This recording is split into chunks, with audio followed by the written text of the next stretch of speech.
in the NBA, and Damian Lillard and LeBron James. LeBron spin. LeBron with a finish. Woo. Wow. Lakers have a chance to take the lead now. Down a point. Nice find by LeBron. Lillard, long three is up and in. Damian Lillard. Dame time, says Nurkic. You know why? They don't have many three-point shooters like that. Like that. Nurkic back on the floor. Give it to Carmelo Anthony for three. He's got it. Carmelo Anthony with all of that action. Nurkic hammers one home. Portland Trailblazers, a 7-point victory over the Lakers in Game 1. No fans, no home court, even playing field, and it was Dame time all night. Stephen A. looking smooth, Max Kellerman as well. Good to see you both. Let's get right into it. I'm Molly Karen Rose. The 8 seed fellas taking down the 1. Stephen A., talk to me. What happened to your Lakers last night? Well, they can't shoot, number one. Number two, let me take that back. Number one is Dame Dollar, Damian Lillard. Yeah, get that one right. Just putting on another show, doing what he's doing. Damian Lillard is the best player in the National Basketball Association right now. Plain and simple. He was the MVP of the bubble. He ended the final 3 games scoring over 30, okay, averaging about 37. When you look at what he did last night, yet again, some long-range daggers. Give Gary Trent a lot of love defending LeBron James and hitting the big-time 3. Give my man Melo some love. Finished with 11 points, 10 rebounds. He hit a big-time 3 in the last 2.5 minutes. Give them all credit. But what it really comes down to, and C.J. McCollum had a strong third quarter, but what it really comes down to is Damian Lillard.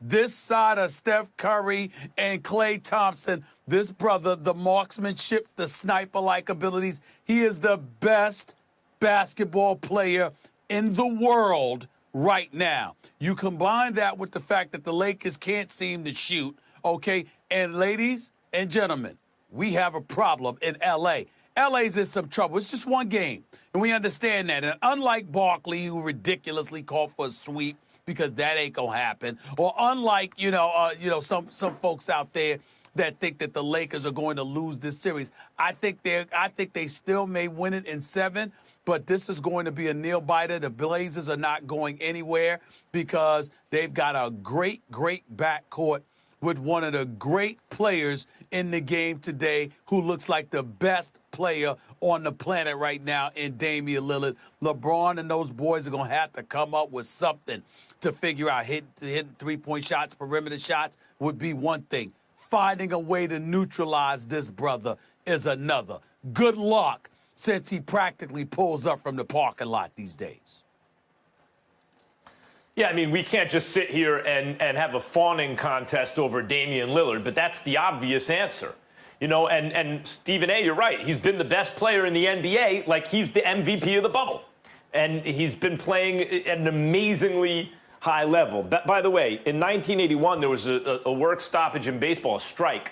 And so it was really 2 separate seasons. They didn't play a complete season, but it was 2 separate seasons. And as I remember, the number 1 seed, so to speak, in baseball, the best ranked team, from the first half of the season and the second half, broken up by the strike, had to play essentially a playing game to see who advanced in the playoffs. And, of course, there's not enough time to do that in this season because the vast majority of the regular season happened pre-bubble. But it is like 2 different seasons right now. We can say that whoever was the MVP in the first half, and we see this, and we're talking Bucks today, obviously, and we're talking Lakers, but we've seen that with this team.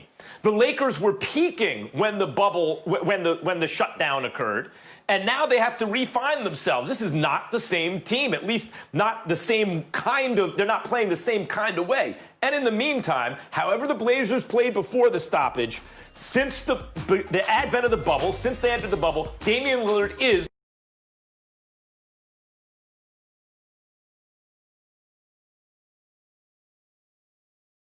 the best basketball player in the world. Forget about the numbers for a second because he's putting up ridiculous numbers. Look at the moments in the game at which he's coming up biggest. You bring up Steph Curry, and Stephen A. Steph Curry, I believe, has turned over the years into a clutch player, a money on the line in the finals type player. But he hasn't always been that way. A lot of times Steph did not play his best in the finals, right? And we don't know. Let's see how deep Damian Lillard gets into the playoffs. He could still have bad games. But Damian Lillard is like Steph Curry but a Steph Curry who gets better in the biggest moments. That's an unstoppable force. LeBron gets, I think he was rejected at the rim by Whiteside, at least in the paint by Whiteside, in a tie game in the middle of the fourth quarter. And down comes Damian Lillard and pulls up from 10 feet behind the arc and nails a three in rhythm like for almost anyone else who ever lived, and certainly pre-Steph Curry. That's a terrible shot. You get yelled at by the coach. It was but 13, this dude, it was 13 feet behind the arc, to be specific. 13 feet. 13 feet. By the way, if you take a shot 3 feet behind the arc, that's a deep three, right? You could add 3 feet to the 10 feet I said. It's ridiculous. His finger is on the pulse of the game. Every time you think momentum's going the other way. Remember, they were even talking about on the broadcast. The Portland looks gassed, and the Lakers are coming on. It felt like, okay, here comes LeBron. He's got AD. Danny Green, if he gets a little hot. And Damian Lillard said, nope, Dame time.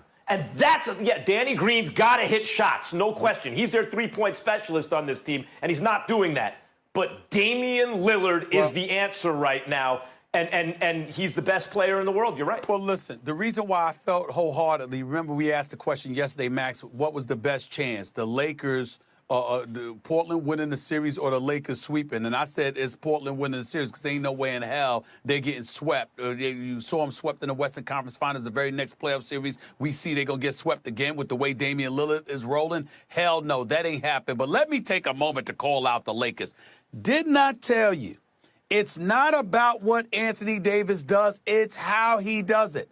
Anthony Davis had 28 points, 8 of 24 shooting, minus 20 on the court. Come on, you got to do better than that, AD. You all world, you got to do better than that. And let me sit up there and ask Frank Vogel a question, rhetorically albeit. What the hell is Kentavious Caldwell-Pope and Alex Caruso doing on the court for 29 minutes? They combined for 1 of 15 shooting. KCP was 0 for 9. My God, could you show a post, pretty please, with sugar on top? I mean, just do something. 0 for 9 shooting in 29 minutes. And Alex Caruso, listen. Hey, listen, just because there was once a movie, white guys can't jump, and he defies that because he clearly can jump, doesn't necessarily mean he can play. And I'm not saying he can't play because I like Alex Caruso, but he was 1 of 6 from the field in 29 minutes. Why am I bringing that up? I mean, damn, Deion Waiters 1 minute, J.R. Smith 0. I mean, come on, Frank Vogel, you can't put them in. You ain't getting perimeter shoot from anywhere else. Can you try those brothers? Pretty please. Deion Waiters and J.R. Smith has shown an ability to get streaky and hit perimeter shots and three-point shots in their careers. If you got, and the reason they get no chance, 1 minute for Waiters, 0 for J.R. Smith, is because Alex Caruso and Kentavious Caldwell-Pope won for 15 in 29 minutes. They got to do something. We're going to get into this later, I'm sure, because we're going to be talking a lot of Lakers playoff and Blazers playoff basketball today.